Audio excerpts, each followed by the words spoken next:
Let's take you back to the year that you won the Ironman, which I believe was your best look ever. And you finally brought everything you needed. You had glutes, hamstrings. You were, dominant. You won a great show. And then right after that show, you decided you were going to do the PDI show, right? You had to do it again. Would you still do it the exact same way, or would you turn Wayne down? If I knew it was going to kick me out for that long, I'd probably turn Wayne down.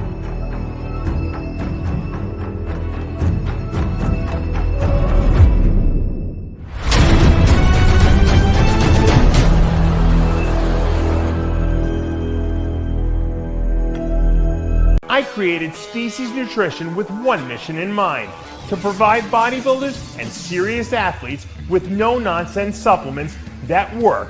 I put my name and reputation on every bottle of Species Nutrition products. If you want to be your absolute best, join the evolution.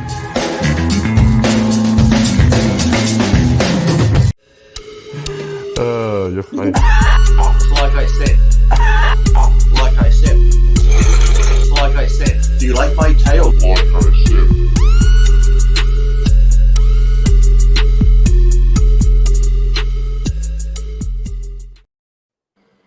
Welcome back to another exciting episode of Iron Rage. I'm Dave Palumbo, joined by Lee Priest, and Lee Priest only today because I have a lot to talk about with Lee. Oh, you're prepared for the show, I heard. Well, Yeah. let me just start off by saying this to ruffle the feathers. It's not for discussion, but as I sit here in my gown like you, having to pondering the sport of bodybuilding, and I watch these pro shows, and I see these people standing on stage like pot plants, don't know their names. Back in our day, here we go, the old guy's going back there. Yeah, I'm going back there.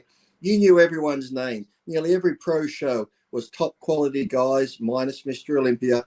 Now, everyone gets a trophy bullshit. Bodybuilding, this is how it should be. Only open bodybuilding, open for the women and the fitness.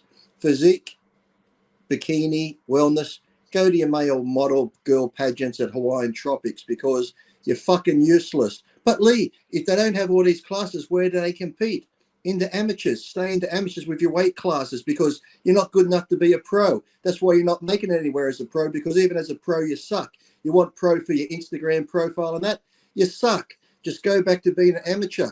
212 out the fucking window. If you're not good enough to be a good bodybuilder, you can't make it. That's just life, people. That's reality. Life's hard. You suck. You shouldn't be a pro. Carry on, Dave.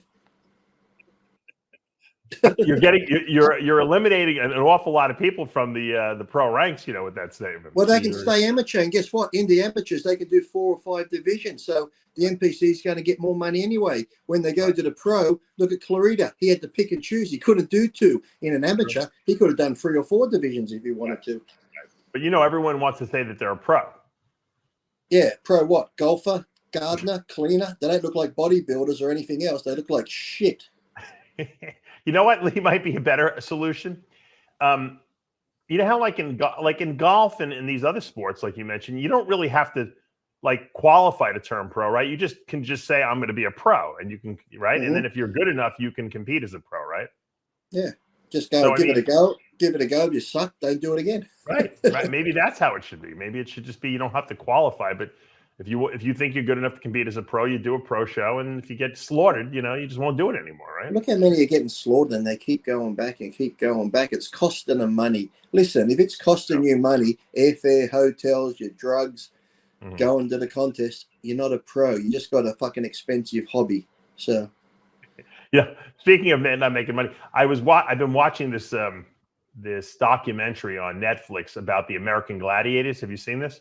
I just saw it advertised last night. I was going to start watching it, but I didn't. But I was watching it when I was doing some cardio today, and they evidently they had terrible contracts. They were being underpaid. Surprised me. It goes back to the whole bodybuilder thing. They would do it for free, because they wanted the fame, and they figured it would lead to other things. So I mean, I haven't seen the whole thing yet, but so far it's pretty good. Like I said, I'm friends with Ray Hollett, so I think I saw her. She was on the preview. I think I saw her on the preview. Yeah, she's really good in there. She was talking about Is she was one of the original girls. Is O'Hearn on it, or is there what? Is Mike O'Hearn in it, or I didn't go that far. I don't know. I think it's the original Gladiators. Okay. And Ray was one of the first women. All the other two women didn't make it because they were injured and they were getting the crap beat out of them. She was the only one who could handle it. But isn't it funny though, when you watch a lot of things from back then, even though Gladiators wasn't that far back, but when you look back to a lot of these people who became famous from sitcoms and that, some of the contracts they had back in the day, they were getting paid fuck all, but the studios were making a ton of money, and then they do all the reruns and shit, and these people weren't getting any money from the reruns or anything. Well, this guy, let me put his picture up here. He came up with the whole concept, and he was like an Elvis impersonator. You see the guy in the middle? He came up with it. They thought he was crazy. They sold the idea. They didn't even know what the show was going to be about. He's like, we'll just dress people up and, we'll have them compete. And it was like a joke at first.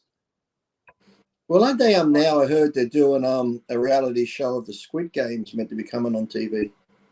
Oh, they really have those things are for real, the Squid Game?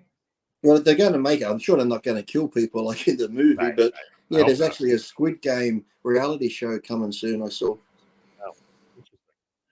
That's the that was like a couple seasons in because they started adding people, but the original cast that's Billy Knight on the end. Billy, isn't it? Billy Smith. Billy Smith, yeah. The guy who played Nitro, he's a big part of the whole production. The black guy on the bottom left, he was from the beginning. He was a football player. He got injured and he went for this audition. He said, "I'll just try it, whatever," and they liked him. And Ray Hollett is in the middle there. And that's Tanya Knight. May she rest in peace. To the left. And that guy, the guy with the long blonde hair on the bottom right, his name was Malibu. He was in the first season, and he was like a racquetball player, but he had kind of like that glammy look, and so, but they had this one event, Lee, where they would actually, I don't know if you remember the show, where they would actually be up on this podium and they'd swing down, and the gladiator would be on this like podium with like a shield. And I remember that. Yeah, and have to fend them off. The human cannibal, I think they called it. This guy got hit by someone swinging who kicked his legs at the guy. He knocked him off the thing, and when the guy fell, his knees hit his head, cut his head open, gave him a concussion, broke his 2 ribs, broke his thumb. He was like. But I remember when they used to do that like jousting thing with those big things and just felt the fuck out of each other to knock them off the pedestals. They'll be swinging it around, and then sometimes too, someone. Have you ever noticed someone got hurt a little bit, then the other one would get pissed off, and then you could tell it was really on. They were going to hurt him after that. Oh well, some guy actually got into a fight with the Nitro guy. They or one of the other guys. They actually had a fist fight. It was crazy. He said when they all knew that someone was going to get seriously hurt. It was just a matter of when. It wasn't like when they were jousting. Lee.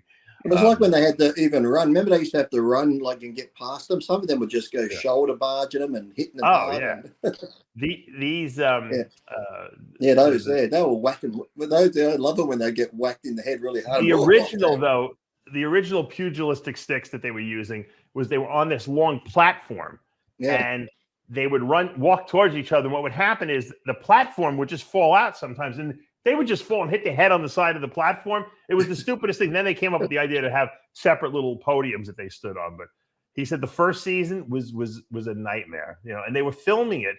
The original, they filmed the pilot, which is really funny. They filmed the pilot in an equestrian center, which, equestrians, horses. There was horse shit everywhere. Everywhere. He said everywhere we went, there was horse shit. It smelled like horse shit, and we kept stepping in horse shit because it was an equestrian center.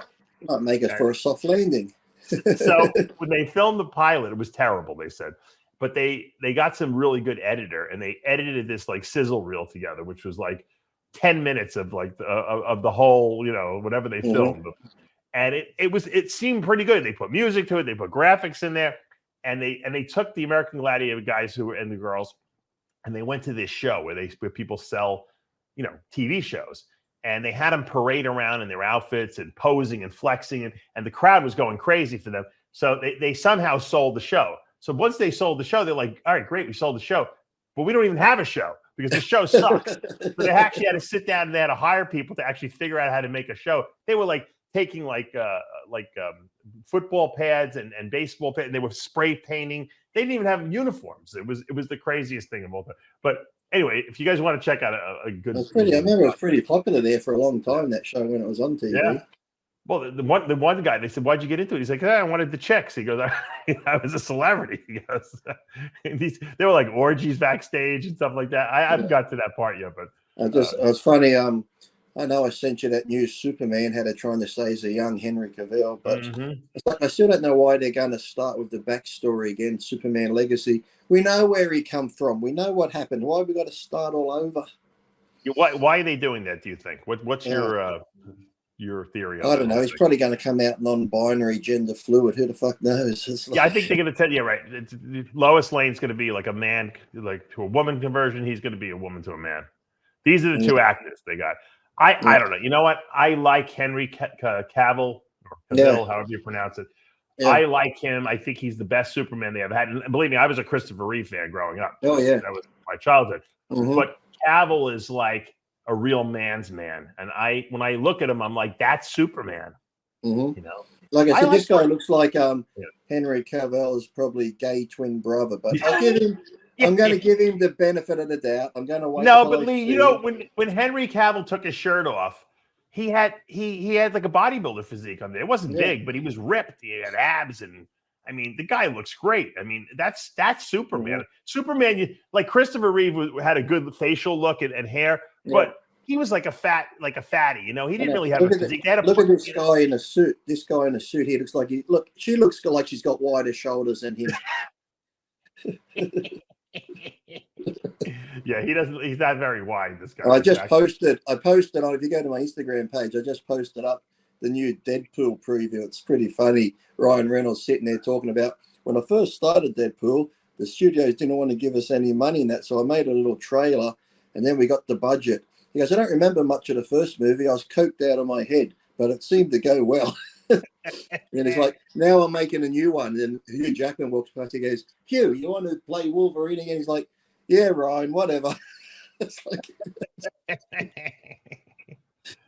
it's always funny as Deadpool. It's pretty funny the way he's just talking, saying, and then no one will give us the money. It's a good budget. He goes, I don't remember half the movie because I was coked out of it. My friend Bobby Strom used to train. He might still do it. I don't know. He trained Ryan Reynolds. Before Ryan Reynolds was even like a big, huge name. He was big, but he wasn't like his, he wasn't into the whole Marvel. Then he mentions Green Lantern too. He goes, Green Lantern. He goes, oh, I shouldn't have done that one. They probably paid him so much money he couldn't turn it down. But so he was, my friend Bobby had him on isolized protein because, he was training him. He was using my supplements with him. And this is how nice Ryan Reynolds was. Ryan Reynolds did a GQ interview and actually mentioned the protein by name and showed it.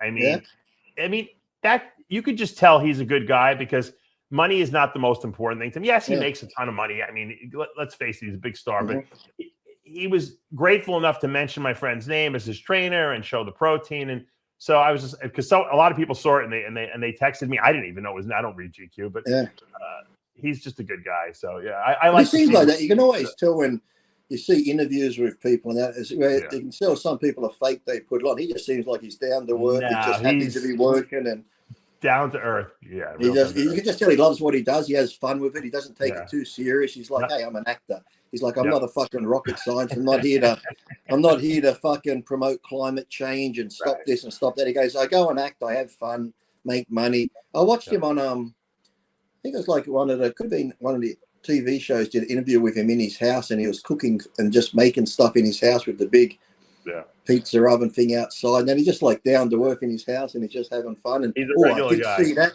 Dave. I did see that breaking news for New Yorkers how they're trying to stop the pizza ovens in New York due to climate change. What is that about? You can't have coal burning ovens in pizza ovens. Or wood because of climate change. What is such idiotic? You know what? We do live in a crazy I saw that one pizza guy throwing the pizzas over the fence at a mayor's place. You know what, Lee? We really do live in an insane asylum. Yeah. Speaking of insane asylums, have you seen? There's an interview out with Will Smith's family, and I saw it pop up. I didn't watch it. I just saw Will's. Every time I see his face, I want to punch it. Yes, but this one's about the mother. The mother introduced the whole family supposedly to psychedelic drugs. Did you know that? No. Yeah, Jada decided that she had mental problems and that she was going to bring the family closer together by having psychedelic experiences with them. So she did it first, and then she introduced it to them, and then they were all like do magic mushrooms and shit like that. Maybe What a someone dysfunctional family this is it? I mean, right? Someone should introduce Jada Pickett, the Hair Plus for men. Oh, you see that? Will's gonna punch you in the face next time he sees you now. Good. I hope he does. Bring it on, Will. Bring it on. Celebrity death match. Yeah, there you go.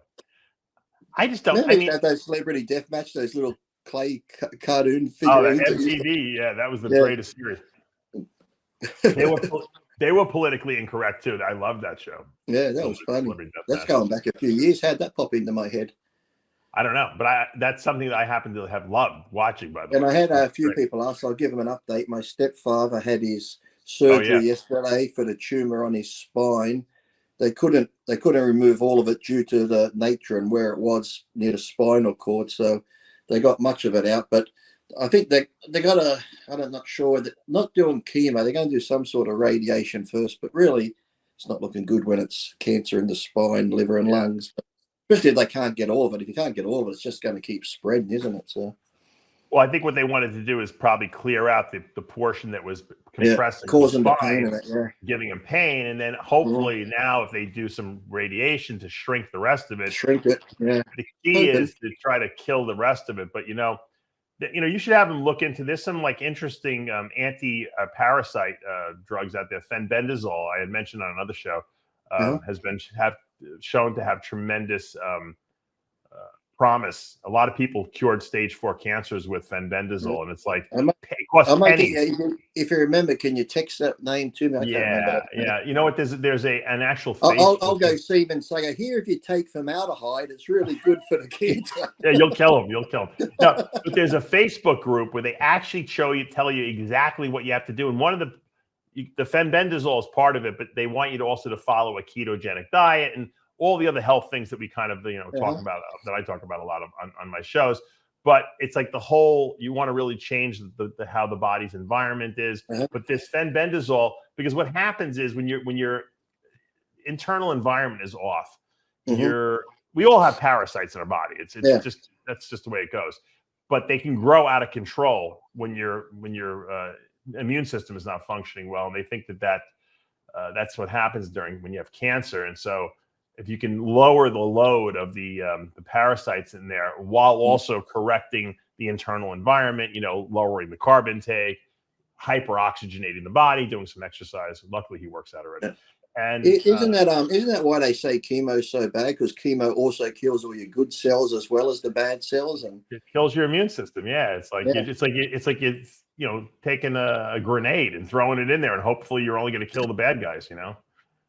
Crazy collateral damage. If you remember, text that to me. I will. You'll remind me. If you forget and he dies, I'll blame you. No, you're gonna remind me, so it's not gonna matter.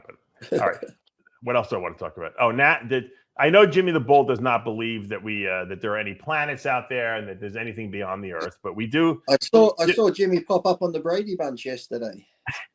And he just took over the show. I saw you there, and I'm thinking Dave's just letting him run, because if he cuts Jimmy off, he's going to get upset and disappear. So he called me anyway after the show, because he insulted Romano, and him got into a fight, and then he had to call John afterwards to make sure John wasn't mad at him or something like that.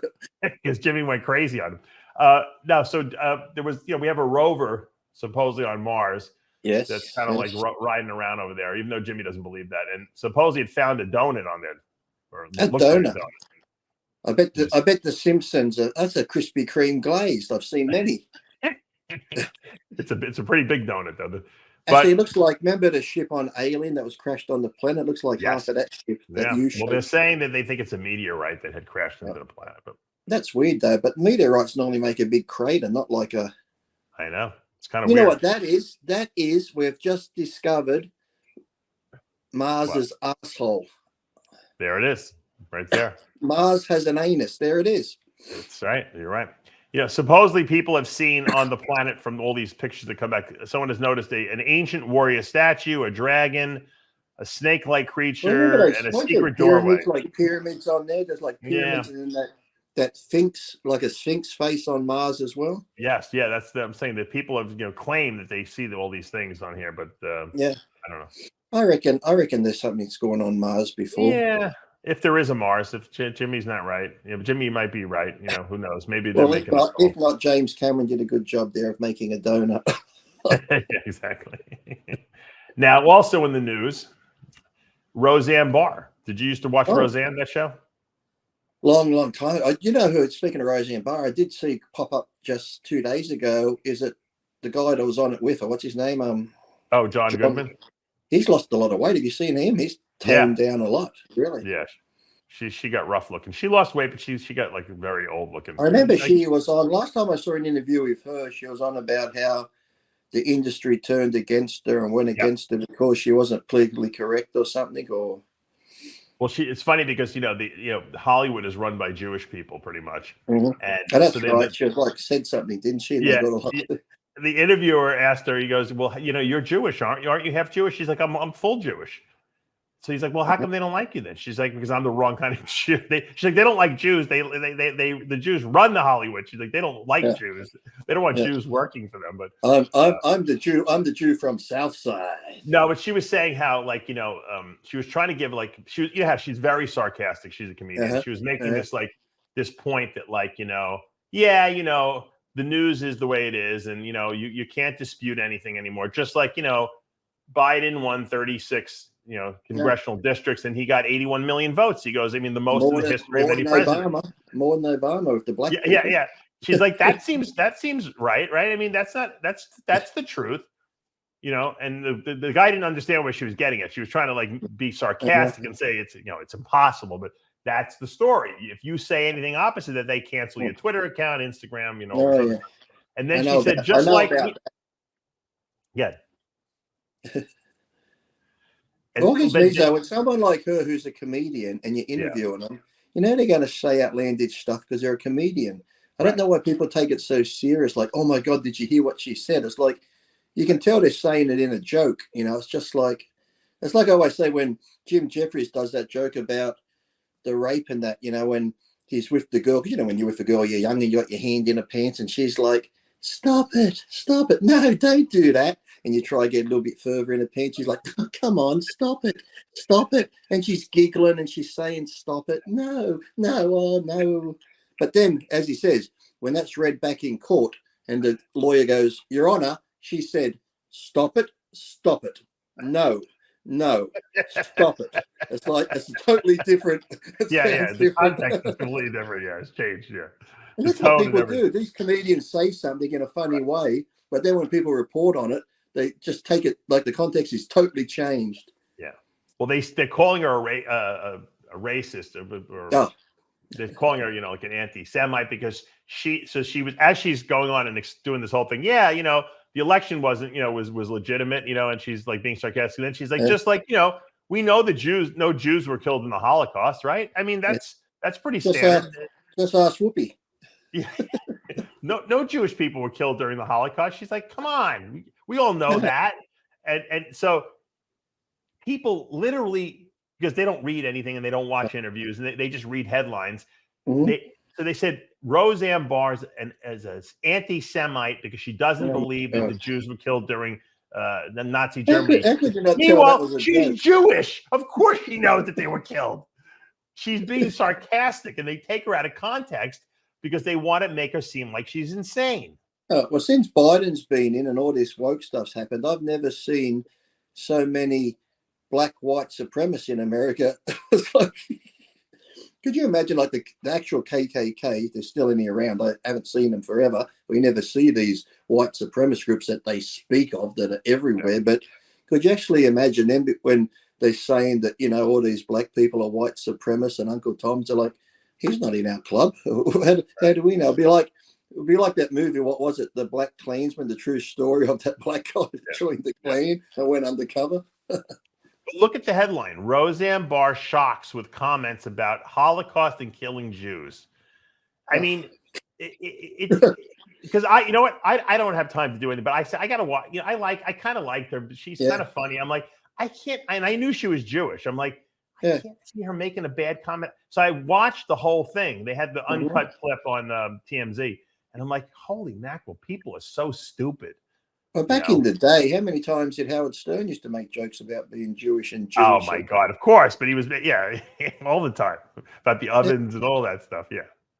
Oh, so the world's going nuts. It's like you can't even have a joke or make fun anymore. No. I don't know how many times this week, I'm surprised I'm still on Instagram, that I've posted something and it gives me are you sure you want to post this? This sounds like other comments that have been removed. And I'm like, yes, I want to fucking post it. And are you serious? They actually ask you if you want to post it? Wow. Yeah, I'll get a thing that pops up. Funny. This has been this comment here, something other ones that have been removed for such and such an harassment. Are you sure you want to post this? And I go, yes. The funny thing is that it doesn't even phase you. Like I've never even gotten I think I got one notification on Facebook that I wrote something that was inappropriate, which was it was completely out of context. It was ridiculous, and they removed it. But you get them all the time, so it's like for you, it's just like all right, whatever. Yeah, it's just another. I just put the word idiot, and I get that. If I write, stop being an idiot. Are you sure you want to post this? Because there's the word idiot in it. I even write something I wrote the other day. Something give the word pig. This goes against guidelines. Are you sure you want to post it? Because I put the word pig. Social media was made for people like you because you love to talk and give your opinions, yet you can't even do it because they have so many rules. What you can't, and that's what Roseanne Barr was saying. She's like, you can't tell the truth. You can only tell their truth. And if you don't tell their truth, they fact check you and they shut down your post. Or they kick you off. And the thing is too, like if she says something you don't like, or I say something you don't like, or you say something, don't listen. Don't follow me. Don't listen to me. It's quite simple. If I don't like a TV, if I don't like a TV show, I don't sit there watching it going, oh my God, why am I watching this? Oh, I could change the channel, couldn't I? No, I'm just going to sit here. I hate this show. This is terrible. How long has it got to go? I can't wait till it's over. It's fucking terrible. It's like change the channel, dickhead. One of the precepts that this country was founded on is the fact that we have freedom of speech here. That's why people came here, because they weren't going to be thrown in jail and they weren't going to be prosecuted if they spoke their piece. And it didn't matter if people agreed with you or not. That's the First Amendment of the Constitution. And yet, for some reason on social media, it doesn't apply. I don't know why. And that's why people still come there. That's why I can't believe when they always say America's systemically racist, blah, blah, blah. Then why are all these minorities wanting to come there? Right. Let's go back to the Jewish days, okay? Let's say Hitler was in power and you were a Jew. Would you go, fuck, let's move to Germany? That looks like a great place. Let's go get a nice home down there. Yeah, because those Americans are really racist. They're really bigots against Jews. Yeah, we don't want to go there. They got Roseanne Barr there, who's a Jew. And I'm talking about, Mexicans, people of color. They're all moving to America. This systemic. If you thought America was that racist, would you go there going, hey, let's go to America? We can hang out for a day and maybe the next day some cop might shoot us. We can get attacked. Or, who cares? It's like, it's so fucking dumb. The narrative is so pathetic where, like I said, now the word, if you disagree with anyone on anything, the first thing that pops up is you're racist, transphobic, homophobic. They got to just attack you on these things to try shut you down straight away. Then if you say that to someone, they get really hurt. They're like, I'm not racist. They're almost like they start defending themselves for nothing. It's like, when people say to me now I'm racist, I just go, yeah, I am. Now what? Let's move on. I just agree with them now. Most bodybuilders think pretty much the same way. But my neighbor left this little stuffed animal, a snake, on the table here when I came in, and I really got nervous because I thought it really was one of my snakes, and I was like, oh shit, my wife's gonna kill me. I don't know how the thing got up to the studio. I said it's impossible. I don't know how this thing got it, and then I went there and I realized it wasn't a real snake, but it looks like a real snake. I'd be careful. That could be your neighbor who you won the court case against. It could have like a bomb. No, this is the neighbor we like. So thank you, Carol. You know what would be good? I'm surprised no one's made it, or they probably do. Right. Has anyone ever made like a remote control snake where you could sit there and control it? There's a great idea. There's $1 million idea for a toy for for Christmas season here. Yeah, I'm sure. All right, I put together some questions for you from some of the fans that constantly email me saying, ask Lee this, ask Lee that. So I said, you know what? I get all these questions all the time. I'm just going to start writing them down, and so I can ask Lee. All right, Lee. Yes. Who is in your estimation, who is the most impactful pro? You know what the word impactful means? Yes, like made the biggest impact. Yes. You're not supposed to use the word in a definition, but I'll let it go. I'll let it slip. The most impactful pro of 2023 and why? 2023 is not over yet, though. All right. Well, let's say 22, 23. We'll give you the whole 2 years, or a year and a half, whatever it is. Okay. I'm trying to think.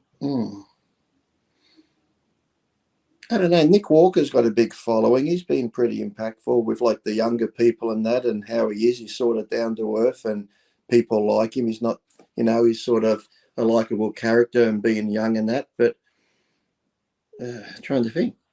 You could say, well, Hardy winning the Olympia, that was different. I don't think Hardy's like made a big impact. Like people like him and that, but did you see this picture Nick Walker put up of him when he first started? See, there's hope. Yeah. It's like me when I first started.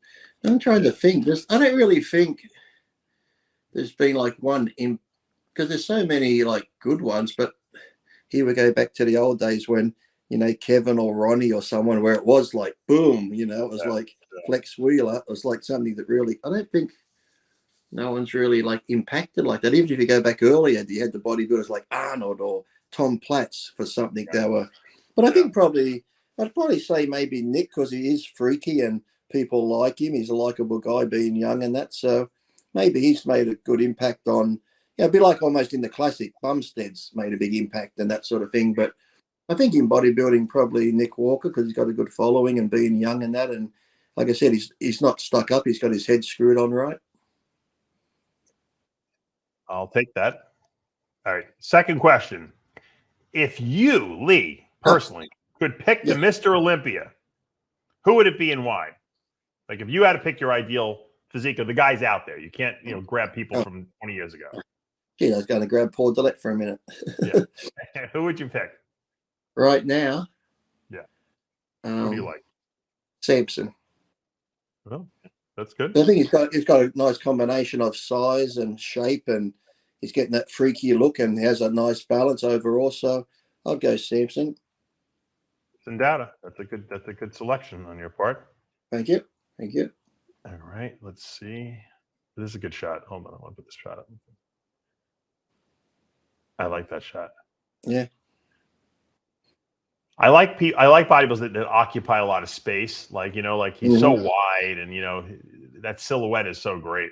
Like Phil Heath could never have pulled that shot off because Phil was never that wide. He looked Phil better. was good at all those. Like Phil was good at side shots and the most muscular hands in front and double biceps and that. But Sampson, he's good at those too. But then he's also good at those poses. So twisting shots, like Arnold. Yeah. All right. Question number 3 for Lee. Yep. Who, in your estimation, and you can duplicate your answers if it applies, who is the most marketable bodybuilder right now, in your estimation? Think about your answer first. Marketable. In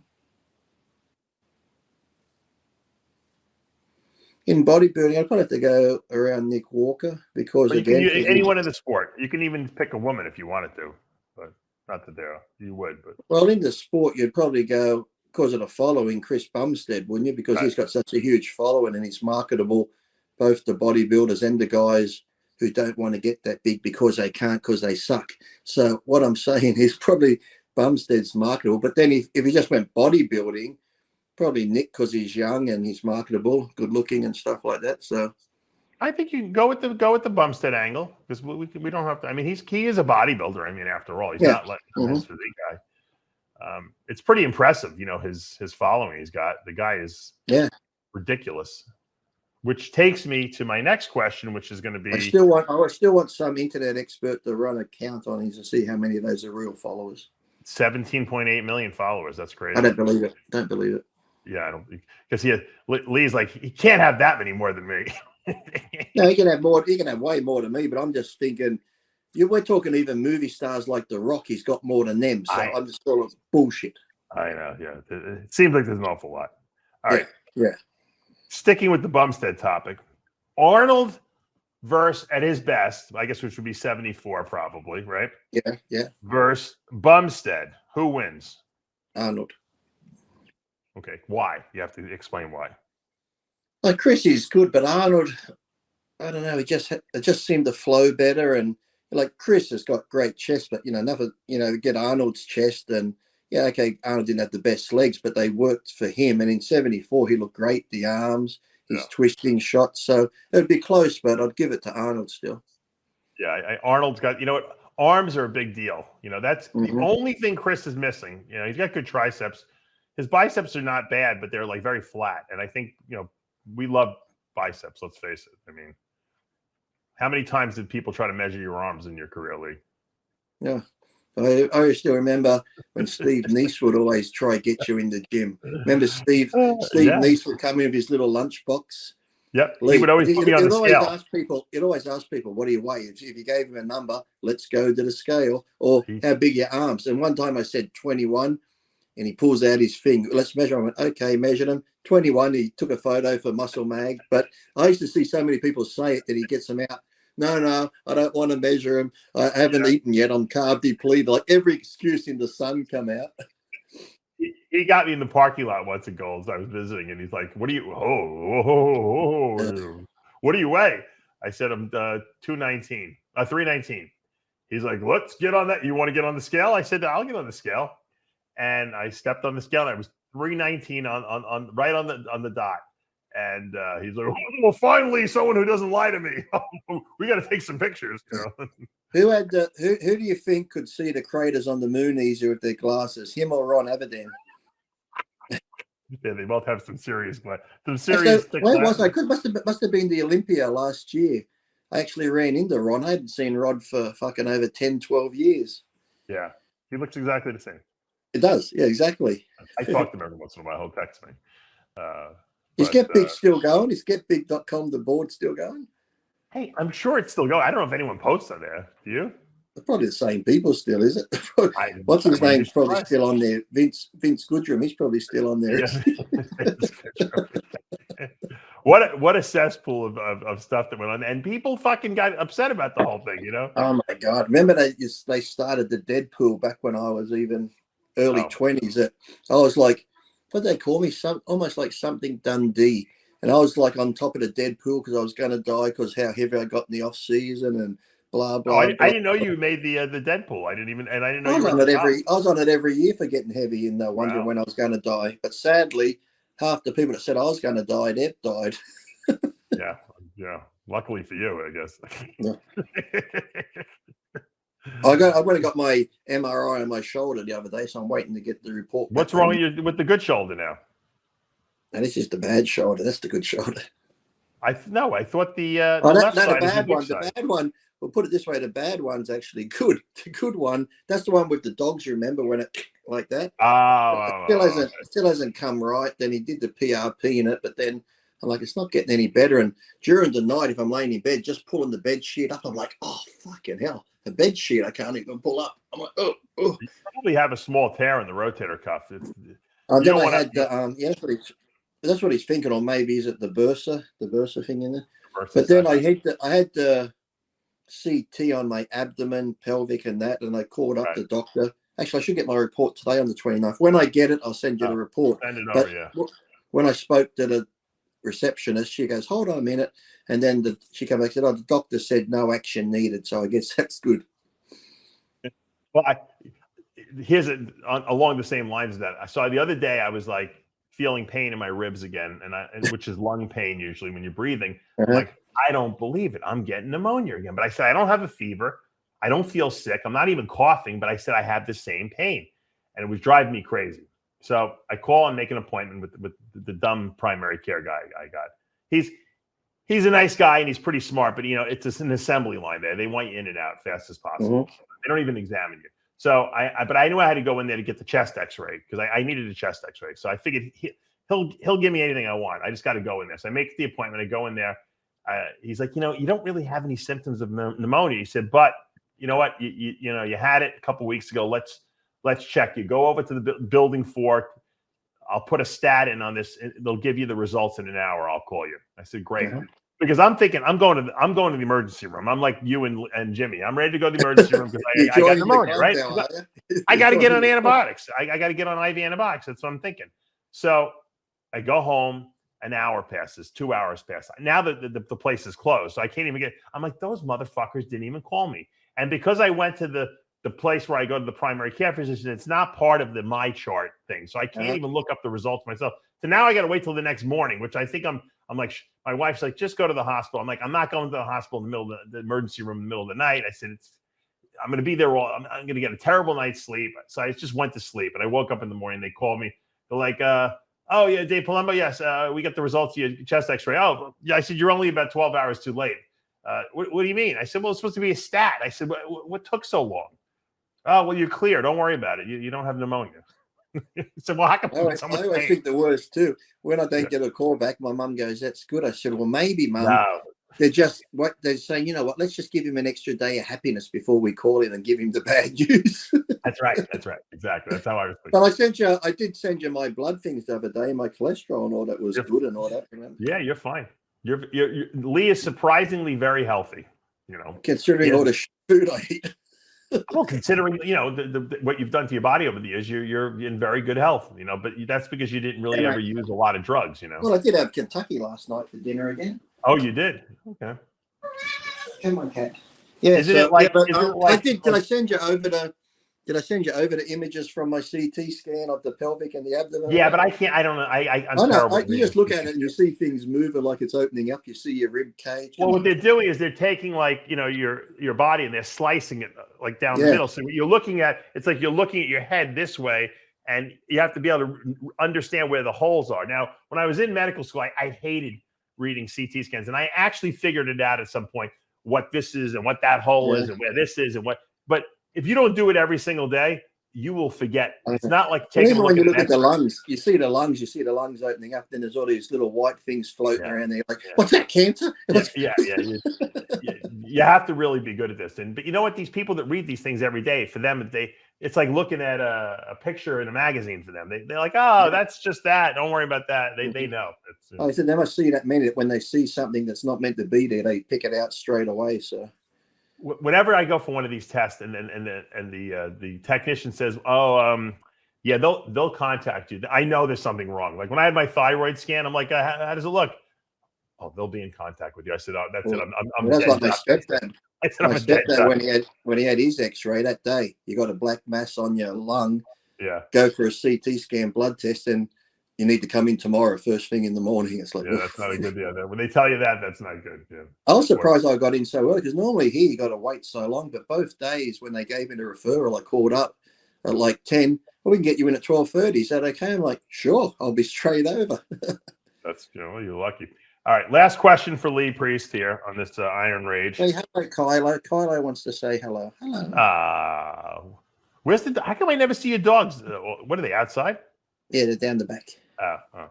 I don't know what they were doing yesterday. They must have been chasing a cat. And I got this very hard metal fence, like metal sheeting fence. And one of the palings on the fence, it looks like a fucking rhinoceros has hit it. They must have been chasing a cat. And my dog now is like 68 kilos. I think he's gone head first into the fence. It's like this. It's like a car's hit it. I'm thinking. Have you had any problems with snakes with your dogs? I know in Australia there's a lot of snakes there. I'm surprised I don't have snakes in the backyard because both houses on each side have chickens. Oh, really? But my dogs are excellent at catching rats. I go down there and there's sometimes dead rats because they're pretty. I've never seen like my dog's 68 kilos, and when he goes, he's like a fucking greyhound. So I guess he did a break in time for the fence because the fence has gone. You got to put one of those little shock collars on them so they don't hit the fence. All right, best short guy of all time in bodybuilding. You can include yourself in that. Lee Priest. If I take my, give me the top five. Give me top five in order. In order. Yeah. What, from 5th to 1? Yeah, let's start with number 5. Yeah. Franco. Okay, Franco Colombo. I'd say Denny Padilla. That's a good one. Lee Labrada. Oh, I didn't even think of Labrada. Okay. Actually, before Labrada, Benaziza. Oh, okay, yeah. So you think Benaziza was better than Labrada? Okay. It's sort of a toss-up because different eras, different times. It's hard to. So I go Benaziza. and then myself, and maybe Labrada first. Okay. But What then, about then short bodybuilders too. I could put Flex Lewis in there because he's short too. So. Yeah, but he's not. Yeah. But, giant Didn't do the killers. open. Didn't do the open. Now fuck him. Fuck him. What about Clarita? Is he in that group? Maybe in a few more years, yes. But we're talking about people who have pretty much competed and done now. So, okay. but because he's still active. So, but he'll be in there eventually, yes. But right now, I'd probably do that. But then I was thinking, even he didn't do many shows, but Dean Tornabene back in the day for a short guy was good. Freaky guy, yeah. And so was what's his name, Victor Terra, back in the day. Victor Terra, if he didn't have that problem, I think didn't he get arrested or something like that? And he was on probation. But even another guy who was really good, who was short, Vince Comerford. Now after Comerford, right? You're and right. then there was Juan Marquez. He was only short too.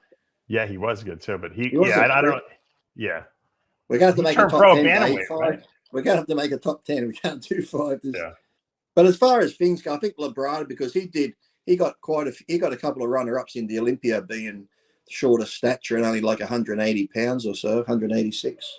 Yeah, I guess as far as placings go, you'd have to consider a Labrada. But as far as fan favorite, freakiness and stuff like that, fuck Lee Priest. You can't go fucking past that. You know? Fucking guys. Well, yeah, I should have said don't consider yourself, because if you say I'm the best, then everyone's going to say, oh, Lee's conceited, Oh, fuck it. Look, I'm funny. I'm sarcastic. I'm rude. I'm racist.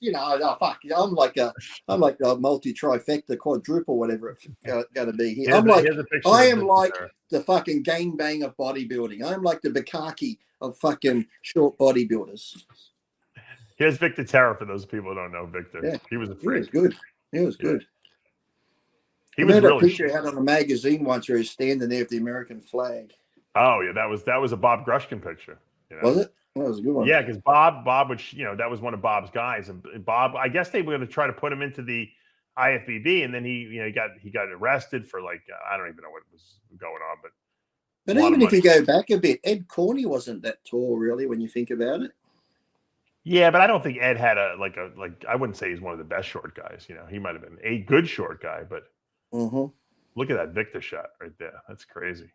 Yeah, but I have to say, Comerford was good. He was like a good short body, but that's where I somehow adapted the blonde myth after him. And I wish I could find the picture. He came to Australia once. I was probably 17. And the people that brought him out, I knew him because Ken and Elaine Russell used to put on shows. And my grandmother loved it because they brought Vince Comerford to my house, and my grandmother's all over him, cooking him dinner. Oh, really? I got pictures of Vince Comerford at the table, at the kitchen table with my grandparents and that. I wish I could find the photos. That's great. Hold on. He was actually still looking pretty good until he actually passed away, sadly. Yeah, well, he had some heart issues, and I think I had him on the show. Yeah, because he went through a bad period with drugs and that, didn't he, and stuff. Yeah, and I had him on the show, and I even said to him, I said, "Hey, Vin, you think it's a good idea for you to continue to keep doing, because he wanted to make a comeback." He's like, "Yeah, I'm fine." Yeah. And then he just dropped one day, and I think didn't he die in the gym? Was he dropping the gym? Wasn't it? I don't know if it was in the gym or right outside his house or something like that. It was very sad, But yes, definitely one of the great short bodybuilders. There's been a few short ones, good ones like that, but I think Padillo. I think Padillo, he was pretty good when you look at his mass that he had and shape, calves, everything. Padillo was really good. People always talk about Lee Priest having problems with the organization. Danny Padilla had probably the most bad luck of any person that I know, because he was supposed to be a pumping iron. They wouldn't let him compete. You remember the whole story? No, I didn't hear it. No. He was supposed to compete, and then they told him he couldn't, or something like that, because they were afraid that he was going to beat Franco, I think, or something like that, or something. Or I don't. So then he was going to compete. He was Portuguese. That was his ethnicity. Oh, for another short bodybuilder too, Dickerson. Dickerson was short. Yeah, the Portuguese team said you could compete for us at the Olympia or something like that. He was going to do that, and then they're going to ban him and everything. I got to get him on the show again and tell the story. I mean, it was a crazy, crazy story. It's hard to say short too, because Tom Platz wasn't tall and he was a good bodybuilder. Yeah, I know, but we're probably thinking 5'5". We're going 5'5" and under. I heard you probably Yeah. And that's what they should do too. Is start, if we're going to have the 212s in the open again, they really need to, at the Olympia, have them fucking pose down at the end. 212 and the open for the crowd. It's like, just fucking do it. Make it Well, how entertaining. about this, Lee? How about we go back to a short and a tall class again? Yeah, To get the weights, exactly. and then have an overall. That way, if you are short, say like I'd go 5'6" and under, and over 5'6". Yeah, yeah. And that way, there's no weight limit, because some of those 5'6" guys, like you look at some of them, Flex Lewis and Derek and all those guys, Hardy, they're around that. You know, they're holding themselves back doing the 212. They can be freakier at that weight. So yes, like Dave, now, oh fuck, we've just done it. Now we're going to get Bob to make a video saying we don't know what we're talking about. Fuck. Now you suck these back these in, two Lee. old guys washed up. But did you? I did like that photo I sent you of the Bob and the Celsius can in the pool. I'm not even putting putting it up. I'm not getting back into the whole Bob Chickarello fucking thing. Because you know what I realized? He's got someone could have no photoshopped followers. and moved that can. If someone could have moved that can onto the seal picture on his back, it would have been perfect. He's got no followers and no one watches his video, so there's no reason for me to give him any more publicity. So I'm done with him. You sure? You sure now? Done for good. We don't want to talk about the legs aren't being judged one more time. I don't even know how I got sucked into the whole. I wasn't even. The funny thing was, I wasn't even addressing him. He don't do it, Dave. You're going down that road. Yeah. I'm gonna play with my snake and my snake oil products and yes. You got those stupid. That's why I found it so funny, because he complained about that. Yeah. And then because I follow him on Instagram, I like watching what Bob says. I always sometimes put a smart ass comment on there, but when I saw him laying in the pool with the Celsius can on his stomach thing, I'm thinking, he's doing what he's accusing you of doing. Yeah. But at least that's your funny, Lee, how I'm the only person in the entire industry who's not allowed to advertise their own products. Anyone else? Kaspari has his. Right. Labrada has anyone else could advertise their products, but God forbid Dave Palumbo wants to sell fucking one jug of Fiberlize. I'm violating some rule or something like that in his mind. And then I had to laugh too when he sort of threw the jab in about being honest, truthful. Then he goes, selling fake GH. I'm thinking, don't throw stones, Bob. You've got stuff in your closet there. Don't open the door. Any bodybuilder who would cast a stone at another bodybuilder for buying drugs or selling drugs should fucking shame on you, because every bodybuilder has sold and bought drugs at one point in time. Everyone has bought 5 bottles and sold 2 to their friend, and so don't even go there. It's like, you got to be so stupid to do that. I mean, even not in the bodybuilder world, just in relationship wise, don't throw stones, people. Yeah, that's right. And you know what? Everyone has probably bought fake stuff in their life too. Believe me, I know, because I sell the Roy test kits. People contact me all the time. Oh, I got these kits. They're all fake. It just happens. It's part of the fucking game. You know what I mean? And anyone can get arrested at any time. Back then, you didn't have the testing kits. You just had to take someone's word that, if someone gives you the growth and tells you it's growth, you think it's growth. If someone gives me a bottle of test back then, okay, it looks like oil. I can't go test it. I'm just thinking, okay, it's oil. I'm going to take it, hoping it's test. So how anyone could get mad at other people for be different if you were in your fucking lounge room putting powder in a bottle, sealing it, going, I know this is fake, so fuck it. But you know what the truth is, Lee, and I never really talked too much about the whole story, but I received a whole bunch of these kits from some guy in California, which I really never had bought from, but someone set me up with them. It was a good deal. I bought them. Yeah. And when I got them, I knew that they weren't good, because I was like Sherlock Holmes. I could tell if the pamphlet that's in there wasn't the right tissue, there wasn't the right thickness. I threw them all in the garbage. I never even used them. Or I might have taken one myself and I realized this stuff, it didn't mix right, and I knew it wasn't good. So I never used it. I took a huge loss on that. And I never even thought about it again, because, I went on to whatever the next, thing I had to do was. Then all of a sudden, like 2 years after that whole incident, because I never bought obviously any more from the guy, 2 years after that incident, that's when I got a knock on my door from the FDA. And so I didn't even know what they were talking. I didn't even know what they wanted. I said, call my lawyer, Rick Collins. I said, Rick, I don't even know what they're talking about. And we had to figure out what they were, because it wasn't like a contact that I was using all the time, so the whole thing was ridiculous. But the point I'm making is that any bodybuilder at any time can be arrested. Look what happened to what's his name, Bumstead and exactly. and Ian Valier. I mean, that was they're not drug dealers, but they were just trying to get their gear over here, and they got arrested. Look at Stallone when he come to Australia with growth hormone from the doctor. Exactly.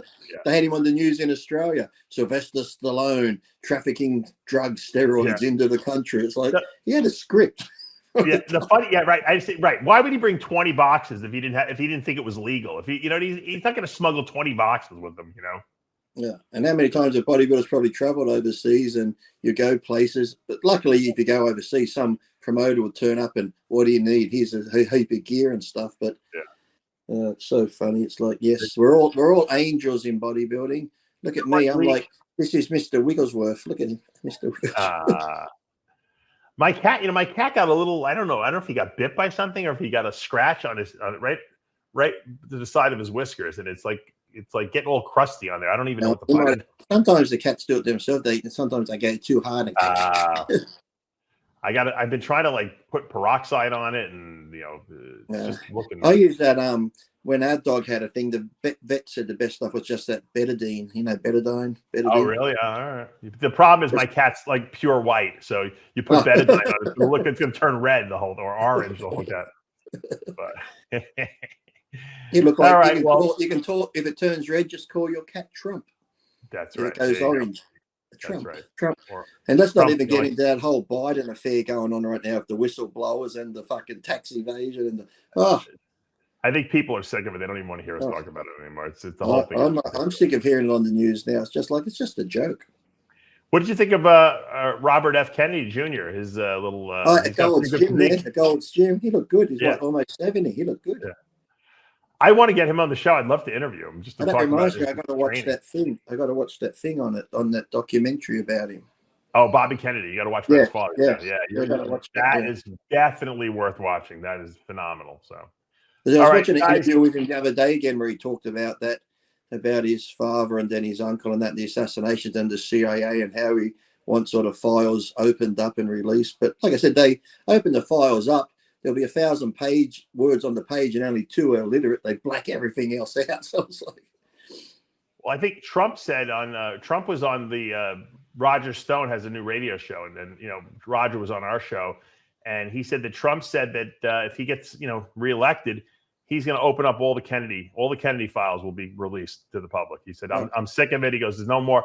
I'm not holding it back anymore. He goes, I'm releasing it. We're putting it out. Are you a bit skeptical like me now? Because now they've got that recording of Trump. They say, listen to him rustling the papers, talking about these top secret documents. I'm thinking to myself now, with all this AI, I don't believe fucking anything I hear anymore. That could be fucking all bullshit. Well, you know what? But Roger Stone said it best. There was a precedent set by Clinton. Clinton got caught with a bunch of papers too. And he got cleared because the judge basically ruled that the president can take whatever papers they want. Yeah. Only the president can do that. So Trump was president, so he could take whatever papers he wanted. He didn't do anything illegal because Hillary wasn't. When Joe was Senator Joe, he took papers, and Hillary took papers. Hillary Clinton took papers, and so they're just trying to. What they're trying to do is they know Trump has a very good chance of winning, so they're trying to, get him to the point where he doesn't want to run anymore. And I think they got the wrong. They're messing with the wrong person because Trump loves. It's like Michael Jordan. You don't want to get Michael Jordan mad at you before the game because that's what he uses as motivation to play even harder than he already does play. So you don't want to get Trump mad because then Trump's going to play even harder and then they're never going to beat him. The thing, if I was Trump, though, until now to the elections, I wouldn't be leaving my house because, it's like Trump goes on a plane or plane crashes, goes in a car, something happens. Like they'll be out to get him one way or another. I think they're too scared to get rid of Trump. Because they could have done that already. I think they want to discredit Trump so that he loses, so that it looks like the American election system is, once again has triumphed. Which I had to laugh again. Was it yesterday? No, it must have been CNN or one of those MSNBC where I can't believe how such and such are just going after Biden and his family and that. What's his family done? I'm thinking, can you listen to yourselves when you went after Don Jr., the son-in-law, Ivanka, like you went after everybody in the Trump family. I'm thinking, and now someone's doing it to the Bidens. Oh, you should leave family alone. You should never go. They even had to go at Barron back in the day when Barron was young. Remember the youngest kid? It's like Bob. That's all he is now. Lee, it's like Bob. It's like, oh, stop stop making fun of Bob. He has to make a living. He needs Celsius to pay his bills, right? And it's like I said before we come on the show, has anyone I'm a bit worried here.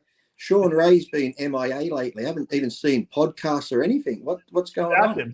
You better do a wellness check on him to make sure he's okay. I'm going to go check my old dumpster and see if he's moved in. He might be out there. He might be living in your old dumpster you lived in. That's true. Right. If anyone at Gold's Gym, can you check? Or he could be in your Aston Martin. You could be living in your Aston Martin. You don't even know it. Maybe if anyone's going to Gold's today, when you walk out of Gold's, the third tent along, can you check and see if Shawn's okay? Do a wellness check for me. It's funny. I was talking to Romano about this, and we were saying, or I think it was either Romano or Cito. We were talking about how guys used to live in their car at Venice, Gold's, back in the day. I said, well, now they don't need to live in their car anymore. They got a tent, right? They can pitch a tent right there. I probably spent, how much was it? $1,200 on a hotel. Next time I'm just taking a tent and I'm just staying out the front. Right. It's way cheaper. I remember, what's his name? When I got inducted last year, he came down to the beach. He always lived in his van. Who was the guy? He was like he was, over the top with Sylvester Stallone. Sully. Yeah. Paul Sullivan. Sullivan. I talk to him all the time on Facebook. Great. Yeah, he walked back with Jimmy and I from the beach. He did? I didn't know you saw him. I talk to him all the time on Facebook. Yeah, we had a good old chat. He was down there when I got inducted, and he walked all the way back from the beach back to the firehouse with us and that. Yeah. He's still there. Still living in his car, Lee? I don't know, but I remember he had that van there forever. And I think he's still in the car. Yeah, I think he's still there. I was watching Over the Top the other day. My wife had never seen it, and I was watching it. I didn't realize he was in there. I didn't know that was him in the movie. Yeah. He was pretty solid back in the day. He was pretty big. Yeah. I told him, I said, I want to get him on the show with us. Yeah. Because I didn't know you knew him. But I said, we got to get you on the show. He's like, I don't know if I have a good Wi-Fi. I said, go to Starbucks or so. Go to like one of these places and sit in your car, sit outside and just get the Wi-Fi signal. I said, and we can do it from your phone. Yeah. You have to get him on. He's got some good stories. Oh, he's got great stories, and he's very pro-Trump and anti. We discussed all that on the way back to the gym. Oh, you did? Okay, yeah. He sends me at least 25 Facebook messages every single day. Next time you speak to him, tell him I said hello. I'm gonna, which is every day, like 20 times a day. I didn't know that was him in the movie though. Over the top, he sent me a picture. I said, "That was really you?" Yeah. He's like, "Of course it was." Yeah. So we got to get you on the show and talk about Over the Top. Yeah. It'd be good to hear like making that movie and how how he got in it. In the truck with his cable pulled down. They probably copied Paul Sullivan. That's probably where Stallone's got the hand. Whose move was to unlet your hand and go over the top? Yeah. And whose move was that? It was such a corny movie, but it was so good because even the soundtrack the soundtrack with Kenny Loggins and all that. Oh my God, yeah, that was great. That's a great movie. Anyone that hasn't seen it, Over the Top. Yeah, it's a great song. I think Keith Jones was in that movie too, and he used to promote shows in Hawaii. Who was the black guy? The black guy in it almost looks like the black guy from the American Gladiators, who was arm wrestling in it too. Yeah, I'm not sure. I think the guy who was the main guy, Paul Harley, the guy who the real big guy. I think he's dead now. I think he died recently. I was trying to find him to maybe do an interview with him, but I think he died recently. So I'll show people the movie poster here so they can pull it up. It's got to be on some station has got to have it. I watched it on. I think it came up on Paramount or Prime on Netflix. One of them when I just put it in. I have one of those ones you can just talk into it, and when I talk, it doesn't get my accent. You should see some of the things that come up when I ask for a TV show. My daughter, she's got like a little bit of a lisp. It's the same thing. But my son thinks he's a real wizard with that thing because he can find anything. He doesn't even have to be able to type or anything. Pretty soon, people won't even be requiring any writing in school. I don't even know if they have to. They're not learning cursive writing anymore. Well, I was surprised the other day. Speaking of, I had to go for the CT scan. That when I'm filling out the form, as I'm writing, I'm thinking, "Fuck me, Dad! I look like I'm fucking retarded 3-year-old kid writing because I just don't write anymore. You do texting, and even as I'm writing, I'm thinking."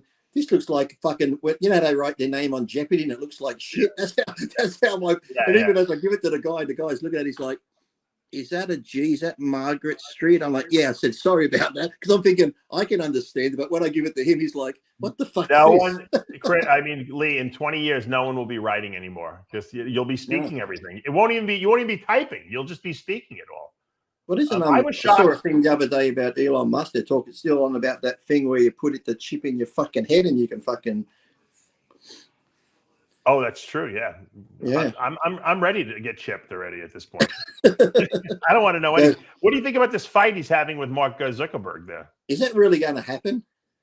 Dana White says it's going to happen. So, I mean, I keep seeing all the things pop up. Elon Musk is training with George St. Pierre's now. He's going to be training him for the fight. And Musk has a background in fighting, but I don't think he's been training very often. Now, Mark Zuckerberg just recently did some kind of fight, jiu-jitsu fight or something like that. Mm. Who do you think will win? Everyone's saying Zuckerberg. I don't think so. Yeah, I think Elon. I think if Elon trains I think Elon's one of these guys that when he hyper focuses on something, oh yeah, he will not lose. Like he'll train for like 8, 10, 12 weeks or whatever for this fight.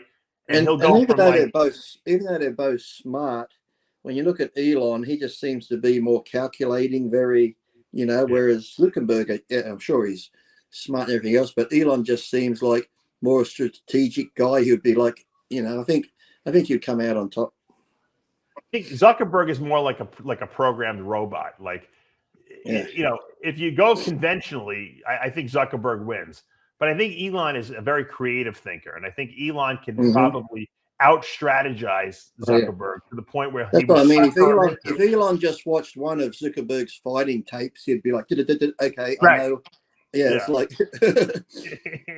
he's going to go this. It's like when Ali was saying when Ali was fighting George Foreman. He's like, oh, I'm going to beat him, no problem, because he's the mummy. He fights like this. Yeah. That's all he does. He punches like this. He comes like the mummy. All I got to do is step out of the way. He'll never hit me. And I was watching on I follow one of Tyson's pages on Instagram, and some of his early ones have been popping up where he's doing the weaving back and forth and how he's just ducking down low and moving so quick, jump to the side and whack him. It's like, man, he was so fucking devastating and powerful and quick back in the day. It was just like 1 minute he's there in front, next minute he's over there, and you're getting whacked in the fucking kidney. Well, they asked Ali.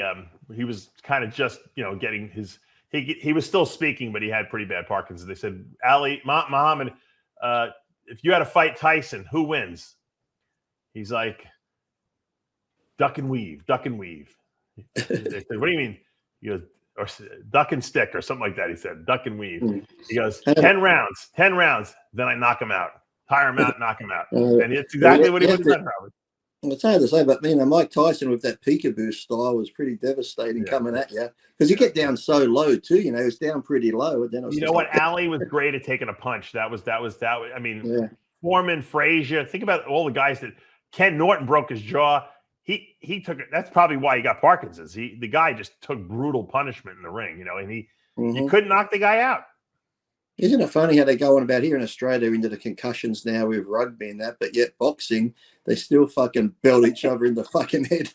Because we like to watch people beat the crap out of each other, Lee. Come on, you know that. Same thing with the football. They say, oh, football here in America, concussions, but it's okay for mixed martial arts. They wear those little skinny little gloves. Well, they're doing it here now with we're a bit behind with rugby here, but they're doing it here now with rugby. And now you got a few of these guys in their 60s who are retired trying to sue the rugby league now because they've got fucking brands. Like, you knew what you're getting into. You fucking got paid good when you were playing, but now they're trying to go back and go, oh, I didn't know if I got hit in the head. I was going to be a dumb cunt for the rest of my life. Well, it's like a bodybuilder trying to sue Jim Mannion because they have kidney disease because they decided that they were going to be 400 pounds, not take blood pressure medication and take too many steroids. I mean, it's not his fault. I mean, it's your fault. You decided to I'm going to sue the IFBB for my First Amendment rights of free speech, and they stopped me and took my livelihood away, and I couldn't compete and even go to expos. I was banned for 10 years or more. I want my $2.50 I would have made from the expos for selling a photo. If you had to do it all over again, let's take you back to that year. Hold on. Let's take you back to the year that you won the Ironman, which I believe was your best look ever. And you finally brought everything you needed. You had glutes, hamstrings. You were, dominant. You won a great show. And then right after that show, you decided you were going to do the PDI show, right? Mhm. You had to do it again. Would you still do it the exact same way, or would you turn Wayne down? If I knew it was going to kick me out for that long, I'd probably turn Wayne down. But I just didn't see the problem with it because the PDI show wasn't when the IFBB shows are on. So I'm like, why can't I do both? You're not paying me. I don't have a contract with you. We're independent contractors. I'm like, it doesn't interfere with the show. If you weren't so popular, I think they probably would not have given a shit. But you were at the pinnacle of your popularity at that point. And you got to really think about it. My last show at the IFBB was 06.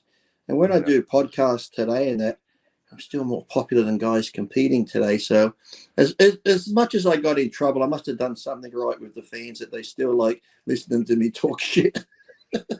I really thought that after that win at the Ironman, you were going to go on and you were going to, do something special at that Olympia. What year was that? Olympia that year. That could have been my Olympia victory. What was that? What was that year that you did that? 06 when I won the Ironman. Who won? Who does that one? Did Jay win that show? 06? Yeah, because Ronnie was 98, 99, 2000, 2001. Jay was Mr. Olympia. Yeah. Victor should have won in 07. I would have been two. Actually, no, because then 06 was the 06 when did the 202 start? Was that 08 or 06? I don't remember, but I remember Victor should have won in 07. Then Victor, tore his knee up, and then Dexter won in 08. So, I mean, you theoretically could have been right there. Yeah, that's right.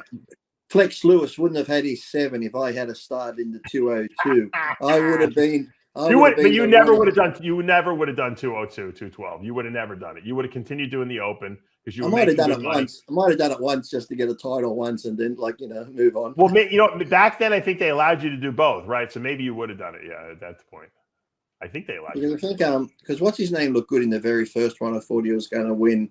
What's his name from Brazil? Oh, Correa. Yeah. But you had better legs than Correa. Just like I said, if I won the Masters Olympia, you say I won the Olympia. Just don't say Masters in front of it. That's what people say. If you won the Olympia, you won the Olympia.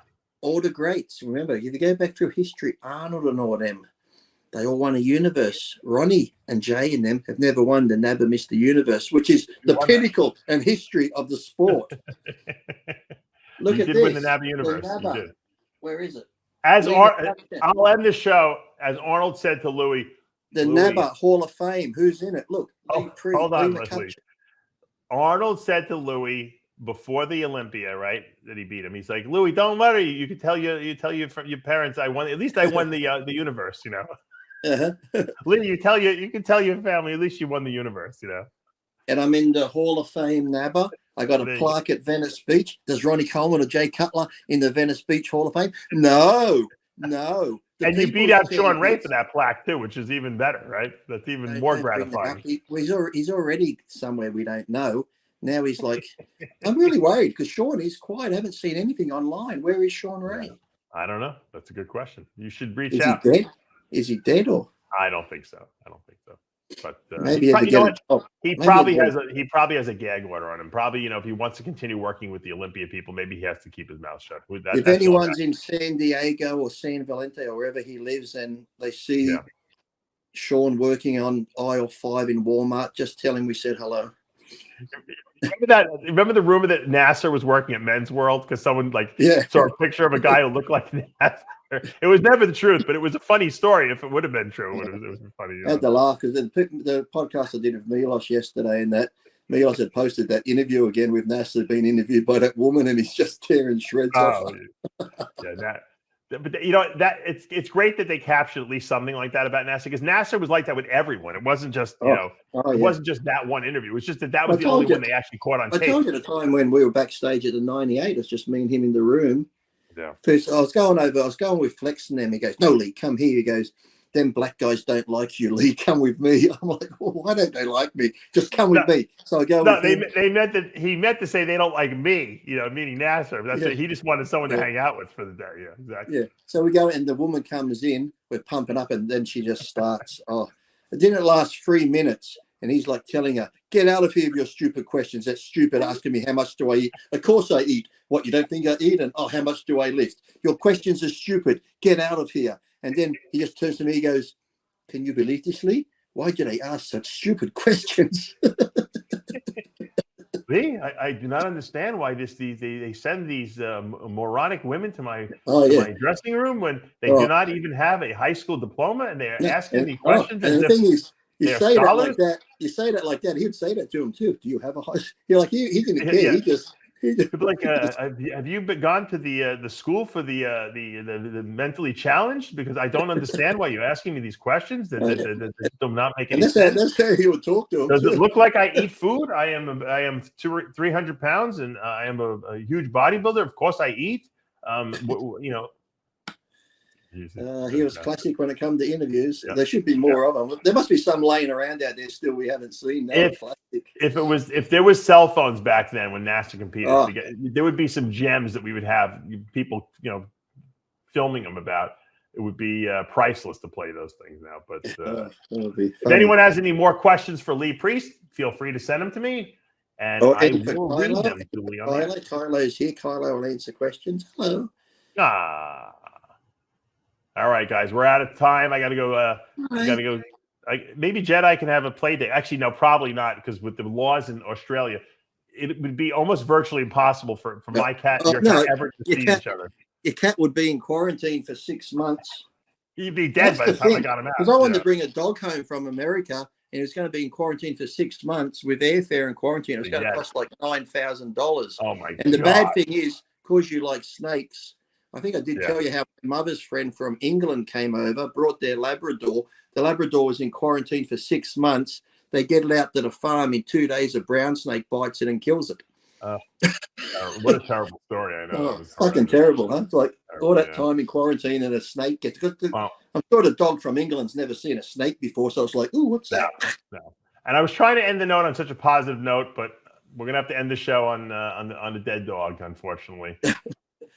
Let's end it on a positive note. Hold on, just in case Bob's watching. Bob, in case you're clogged up or anything, Fiberlize, Bob. After you've had your Celsius drink, have Fiberlize. And on that positive note, I'm Dave Palumbo with Lee Priest for another installment of Iron Rage. We'll see you next week. Because I did